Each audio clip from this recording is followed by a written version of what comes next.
এখানে রক্তদান করবার জন্য এবং আপনার প্রতি অত্যাচার করার জন্য আমরা যদি রেল কর্মচারীরা প্রত্যেকে যদি সংঘবদ্ধ হয়ে একত্রিতভাবে লড়াইটা করতে পারি, কে কি ট্রেড ইউনিয়ন করলে সেটা বড় কথা নয়।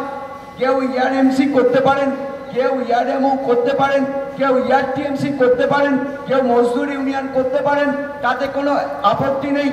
ব্যক্তিগত ইডিওলজিতে বিশ্বাসী বিভিন্ন মানুষ তারা তাদের সংগঠনটা করতে পারেন, তাতে আমার কোনো আপত্তি নেই। কিন্তু আমাদের কেন্দ্রবিন্দুটা হওয়া উচিত, কেন্দ্রবিন্দুটা হওয়া উচিত একটা জায়গায়, সেটা হচ্ছে শ্রমিকের স্বার্থ।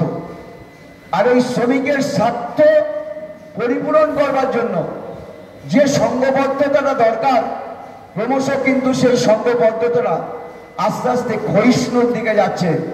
এই জিনিসটা কিন্তু আমাদের কাছে অত্যন্ত ভয়াবহ।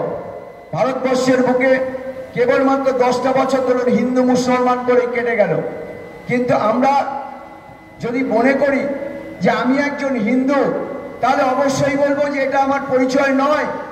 আমি একজন হিন্দু, এটা আমার পরিচয় নয়। কেউ যদি মনে করেন যে আমি একজন মুসলিম, আমার মুসলমান আমি, এটাই আমার পরিচয়, আমি বলবো না, মুসলমান আপনার পরিচয় নয়।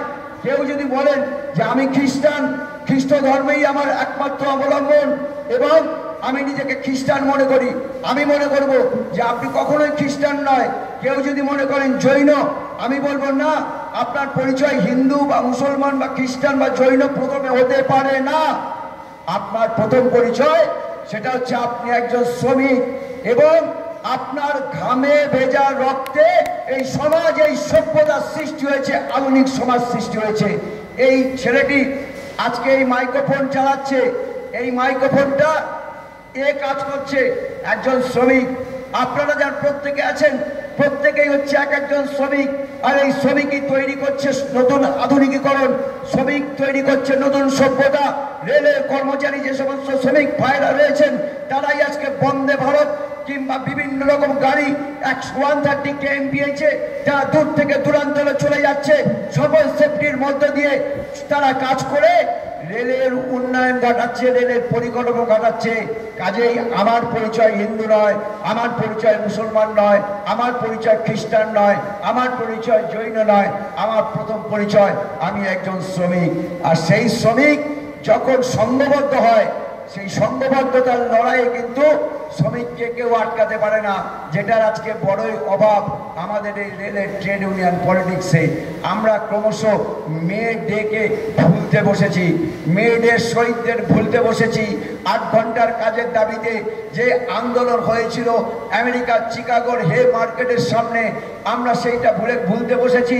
আমরা ভুলতে বসেছি যে এক সময় গণসঙ্গীতের সুরে বামপন্থীরা যখন বলতো জানি কেড়ে নিতে পারবে না, বাঁচবার অধিকারে পারবে না, শত্রুরা পারবে না, তাই আহ্বান শ্রমিক কৃষক মজদুর ভাই সব আহ্বান, আহ্বান দিকে দিকে সময় তো নেই আর, সময় তো নেই আর ভাইরে, জোরটাকে আমাদের বজ্র কঠিন করে তুলে নাও হাতিয়ার তাইরে। আমরা ভুলতে বসেছি, বিশ্বাস করুন। কারণ আমরা এখন একটা জায়গায় এসে দাঁড়িয়ে আছি, সেটা হচ্ছে খাচ্ছি, দাচ্ছি, ঘুমাচ্ছি, চকচকে প্লেটে দাড়ি কাটছি, রাস্তায় যাচ্ছি, আড্ডা মারছি, চায়ের দোকানে সবার নামে সমালোচনা করছি, তারপরে ঝাঁকের কই ঝাঁকেই ফিরে যাচ্ছি। এটা জীবন নয়। তাহলে কিন্তু আমার আপনার সন্তানদের কাছে আমাদের প্রশ্ন চিহ্ন থেকে যাবে এবং বলবে, বাবা তুমি বলো রেল ট্রেড ইউনিয়ন করে তুমি আমাদের জন্য কি করে গেছো, ভবিষ্যৎ প্রজন্মের জন্য তুমি কি করে গেছো।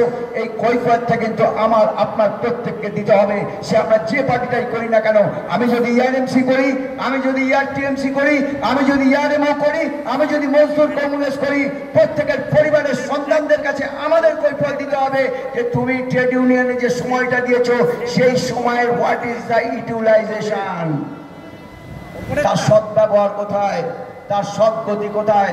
তার সদ্গতি কি এটাই হবে যে রেল আর কোনো লোকজন নেবে না, আমরা বিটেক এমটেক পাস করে আমরা বেকার অবস্থায় বসে থাকবো, কিংবা প্রাইভেট কনসার্নে একটা 15,000 20,000 টাকা মাইনের জন্য সারা রাত জেগে কি আমরা পড়াশোনা করেছি? বাবা এই প্রশ্ন চিহ্নটা কিন্তু তারা করবে আমাদের কাছে।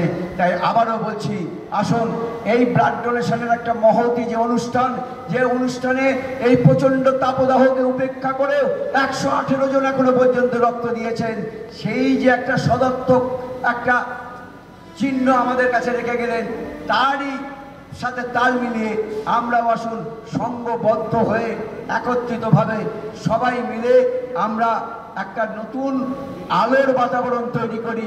রেলের বর্তমান ভাগ্যাকাশে যে ঘন দুর্যোগের ঘটা দেখা দিয়েছে তাকে দূর করে রেল পরিবারে একটা নতুন আলো তৈরি।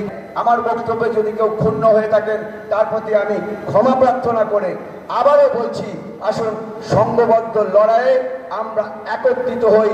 আর একত্রিত হতে গেলে আমাদের সবাইকে একজোট হতে হবে। আর একজোট যদি আমরা সবাই হতে পারি তাহলে গণসংগীতের সুরটা আমাদের সকলের গলায় আসবে এবং আমরা সবাই বলতে পারবো, we shall overcome, we shall overcome someday, oh deep in my heart we do believe we shall overcome someday. আর সংগ্রাম বা আন্দোলন করতে গেলে প্রতিবন্ধকতা আসবে, আর সেই প্রতিবন্ধকতার পাশে দাঁড়িয়েই আমাদের কিন্তু উদাত্ত কণ্ঠে বুক চিতিয়ে বলতে হবে, we are not afraid, we are not afraid today, oh deep in my heart we do believe we shall overcome someday. আসুন সবাই সংঘবদ্ধ লড়াইয়ে আমরা অংশগ্রহণ করি। প্রত্যেককে আন্তরিক ধন্যবাদ, কৃতজ্ঞতা জ্ঞাপন করে আমি আমার বক্তব্য শেষ করলাম। জয় হিন্দ, বন্দে মাতরম, ইয়ার টিএমসি জিন্দাবাদ, আমাদের সমস্ত নেতৃত্ব জিন্দাবাদ, বিজয় বাহাদুর সিং জিন্দাবাদ। ধন্যবাদ সকলকে।